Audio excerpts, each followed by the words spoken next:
આજના દિવસ માટે બાઇબલમાંથી વચન, ગીતશાસ્ત્ર 46માં વચન 10.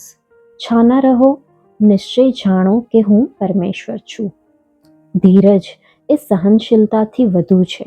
આ તો સહનશીલતાની સાથે સાથે સંપૂર્ણ આશ્વાસન અને નિશ્ચિતતા હોય છે કે જે વાતની આપણે રાહ જોઈએ છે તે થશે.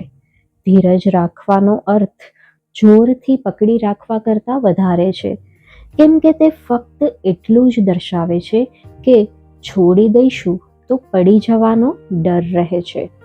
ધીરજ રાખવી એ આપણા બહાદુર વ્યક્તિની હાર થવાની છે એવું માનવાનો નકાર કરવાનો એ આપણો શ્રેષ્ઠ પ્રયત્ન છે.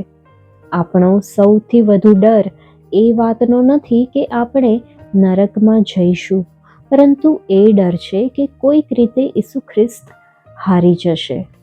આ સિવાય આપણને એ પણ ડર છે કે આપણા પ્રભુએ જે બાબતોનું સમર્થન કર્યું તે બાબતો અર્થાત પ્રેમ, ન્યાય, ક્ષમા અને કૃપા અંતમાં તેમની જીત નહીં થાય, પરંતુ એક એવું લક્ષ્ય બનીને રહી જશે જેમને પૂરું કરી શકાતું નથી.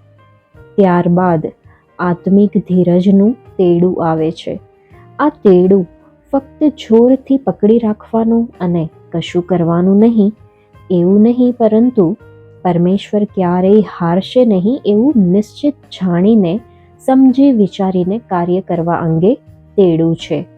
જો આપણી આશાઓ આ સમયે પૂર્ણ નથી થઈ રહી તો એનો અર્થ એ કે તેમને શુદ્ધ કરવામાં આવી રહી છે.